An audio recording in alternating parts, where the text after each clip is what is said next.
And we welcome you back to Golf Today on this Martin Luther King Jr. Day, a day on which we celebrate both the history and the diversity of the game. And to that end, an important figure is one that might surprise you, Jaime.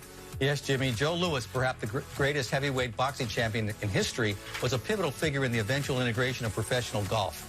Before the 1952 San Diego Open, Louis used his fame and influence to publicly advocate for black professional golfers who were denied status in the PGA of America's sanctioned events because of the association's so-called Caucasian-only clause. As a result, at the next sanctioned tournament, the Phoenix Open, black professionals, including Teddy Rhodes, became the first black pros to break golf's de facto color line. Louis was a good amateur who often played in the predominantly black United Golf Association, of which he was a major supporter. The PGA of America's exclusionary clause stayed on the books until 1961. Lewis's son, Joe Louis Barrow Jr., would become a national spokesman for diversity in golf and served 18 years as CEO of the First Tee, retiring in 2017. And Jaime, as we talk about broadening the game's reach, we are pleased to welcome in our friend Greg McLaughlin, CEO of the First Tee, to share some of his thoughts on how the organization is using its platform. Greg, thanks so much for joining us today. First off the bat, First Tee is not a kid anymore, 24 years old. I know that a lot of us who were there when it was founded just can't believe that. You've done a lot of good work. How many kids have you been able to serve over the years? Any idea? Yeah, good afternoon, Jimmy. It's nice to be with you on this historic day, Martin Luther King Day. To date, as we're nearly 25 years, First Tee is very proud of reaching over 15 million young people since inception. Included in that is 11,000 schools that we've introduced our program, with 60% of those being Title I schools. We have approximately 150 chapters, with 6 of them being international. And we're reaching close to 3.5 million kids each year through our program, with outstanding success we're having, with 52% of those kids being non-Caucasian and 39% being gender diverse. So we're excited about celebrating Martin Luther King Day today and continuing to bring the First Tee to many, many kids this year. So today I understand you're in Jacksonville at the Brentwood Golf Course. What's going on there today?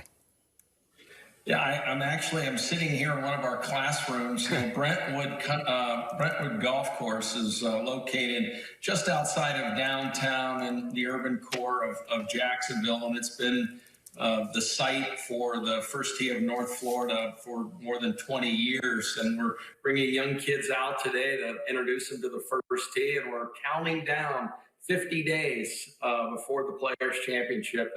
And the players of the PGA Tour have been tremendously successful, the First Tee, both nationally, but right here in North Florida as well. Greg, everybody's got New Year's resolutions. What would the New Year's resolutions of the First Tee look like this year? What would you like to do? Well, some of the things that we're focused really on going forward this year is trying to restore our programs back to where we were in 2019. We had really an epic year for us in reaching more kids, both in the school program and through our chapters, and expanding at a tremendous pace. And then 2020 hit, which probably sidelined our programs maybe about 25 to 30% off of where we were. So we're hoping to restore our programs to the original place that we were, and continuing really to reach more markets. That's been a focus for us. And as a result of last year, some of the tragedy that happened through some of the social injustice in various communities across the country, although our reach through non-Caucasians and gender is outstanding through a lot of respects and youth programs, we want to continue to build that. And we're focused on continuing to increase our footprint and making golf more accessible in underrepresented communities, and continuing to build on really the great success that this organization's had in almost 25 years. Greg mentioned it just a moment ago, 24 years. I remember that ceremony in Central Park with Commissioner Tim Fincham, President George H.W. Bush, Earl Woods was there. So much has changed over the years. How do you see it? How has the organization changed over the years? I would say that when we first started in 1997 and that really epic launch in Central Park with Commissioner Fincham, President Bush 41, and Tiger's dad Earl, as you mentioned, were there as well. Our focus really was on junior golf and continuing to build the game and introduce the game to so many young people, and have been successful in doing that. But really, I think the evolution for us is developing young people, building character, and then translating what these kids are learning through the program into the classroom. And I think that's been the success that we've had as an organization over the last 24 years or so, is really not only introducing and growing the game at the youth level, but producing tremendous amount of young people today that are doing everything from being a doctor, a lawyer, a successful business person, teacher, and giving back. And I think that's one of the core values that the First Tee is really teaching young people every single day. Greg, a moment ago, we got a great history lesson from Jaime Diaz about Joe Louis, the great boxer, and his involvement in the game of golf. But his son, Joe Louis Barrow, has also left a big footprint in the game. He's a predecessor of yours. How are you honoring him at the First Tee?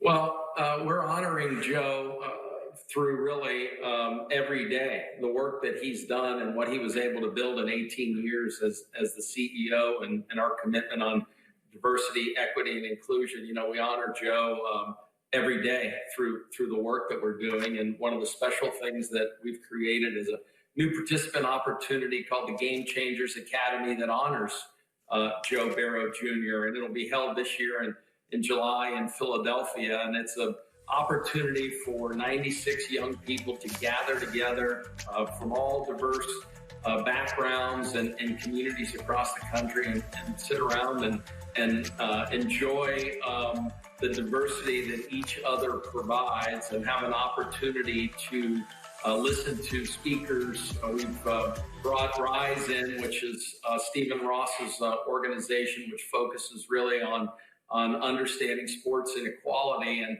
giving kids an opportunity to share their experiences, understand race and ethnicity, as well as understanding different opportunities that kids are afforded with today. So for the focus that we're going to have in Philadelphia is spending a week in honoring Joe through our Game Changers Academy.